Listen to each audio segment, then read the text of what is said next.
नमस्कार साथियों। आज खेतों में गेहूं को पानी लगा रहा हूँ तो एक बात मुझे याद आ गई।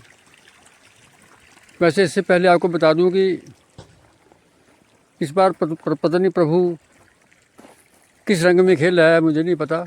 उसके रंग न्यारे हैं। शायद वो जो कर रहा है वो ठीक ही होगा, जहाँ तक मैं समझता हूँ। क्योंकि प्रभु जो है, भगवान जो कभी गलत नहीं करते। अभी आपने देखा कि बरसात में बड़ी भारी जोर की बरसात हुई, जान माल का बहुत नुकसान हुआ, लोग घर से बेघर हो गए, कहीं कोई जान चली गई। तो इंद्र देवता ने बड़ी भारी मेहरबानी की। तो और की तरह मैंने भी इंद्र देवता को बहुत ज़्यादा कोसा कि इंद्र क्या कर दिया आपने लोगों को परेशान कर दिया। शायद मेरी इसी बात से इंद्र भगवान नाराज़ हो गए और उन्होंने कहा कि कोई बात नहीं, फिर तो अब आगे को देखो क्या बनता है। और वही बात हुई महाराज, अब बरसात नहीं हो रही है। गेहूं जो है ये प्यासी है, देख रहे हैं आप, खेत बिल्कुल प्यासी है। इसको पानी तो चाहिए, अगर नहीं पानी मिला तो ये मर जाएगी और हमारी ये जो किया करा है उसके ऊपर सारा पानी पड़ जाएगा।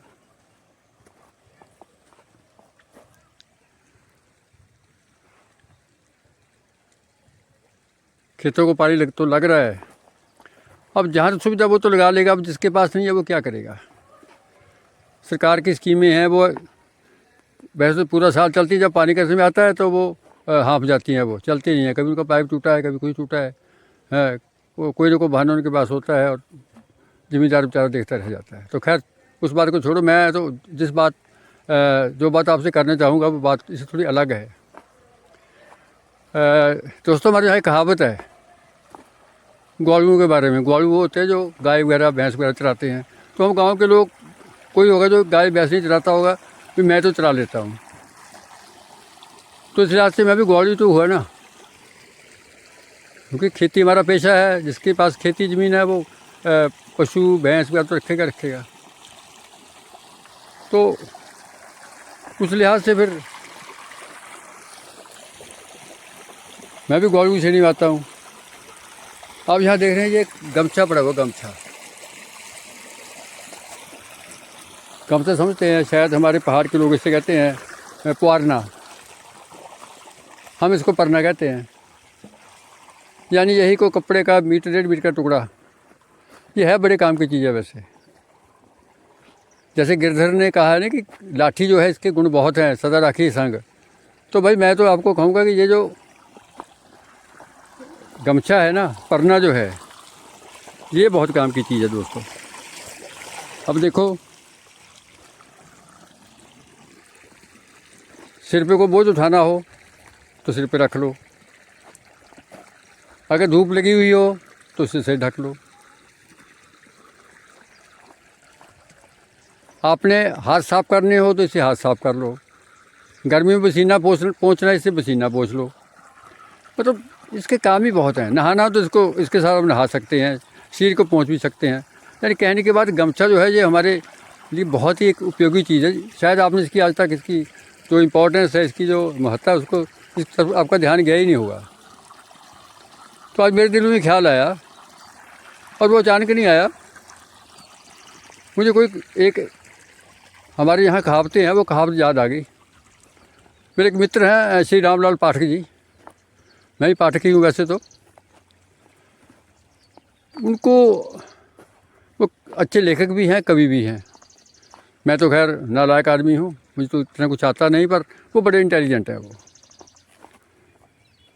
ऐसे और मेरे बहुत ज़्यादा मित्र हैं जो अपने अपने विषयों में बहुत माहिर हैं, हर वर्ग से हैं। तो खैर वो अक्सर कोई ना कोई पोस्ट डालते हैं फेसबुक पे और कहते हैं कि आपको यहाँ कोई कहावत है तो आप बताइएगा। तो आज मुझे एकदम से ये कहावत याद आ गई, देख करके, क्या भला, गमछा। अब गमछा जो है, शायद आपने ध्यान नहीं दिया होगा, ये एक और बड़े काम आता है। कौन सा काम भला? जहाँ भी ग्वालू जो है उसने आराम करना होता है ना, तो इसको वो नीचे रख लेता है और इसके ऊपर बड़े आराम से बैठता है। उसके लिए यही कुर्सी है, यही सोफा है, यही गद्दा है। अब देखो इसके ऊपर मैं ही बैठ गया हूँ इसके ऊपर।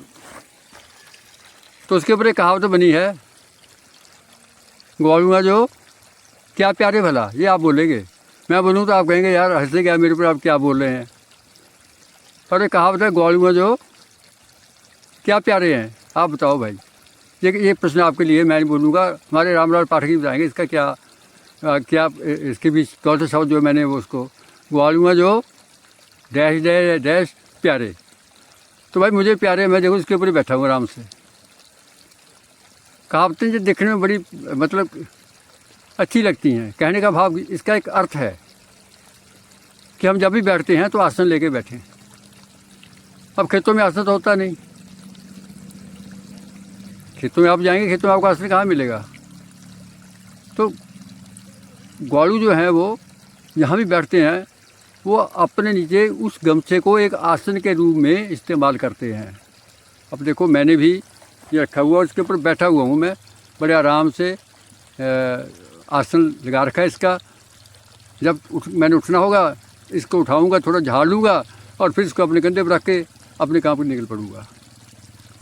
साथियों, आपको ये मेरी पोस्ट कैसी लगी, आपको मेरी ये बातें कैसी लगी, ज़रूर आपने बताना। कई बातें जो है हम उसको भूल चुके होते हैं, खास विशेषकर रामलाल पाठक जी से। ये पोस्ट मैं उनके लिए लिख रहा हूँ कि ग्वालुआ जो वो अपने आप जोड़ देंगे, वो बड़े समझदार है, मुझसे कहलवाने की ज़रूरत नहीं है। वो मुझे देख करके बता देंगे जहाँ बैठा हुआ हूँ मैं कि क्या प्यारे हैं। तो साथियों, आपने समय दिया, मेरे बातों को सुना, आपका बहुत बहुत धन्यवाद। आप इस तरह मुझे अपना साथ देते रहिएगा, मेरी बातों को सुनते रहिएगा। ठीक लगती हैं तो ठीक, तो भी अच्छा है, अगर नहीं अच्छी लगती तो अपने आप इसके बारे में आप कमेंट्स दे सकते हैं, ऐसी कोई बात नहीं है। क्योंकि कमेंट्स होते हैं वही तो असली चीज़ होते हैं, वो चाहे हक़ में हो या उसके ख़िलाफ़ हो, उससे बहुत एक हमें एनर्जी मिलती है। तो एक बार फिर आप सबका बहुत बहुत धन्यवाद।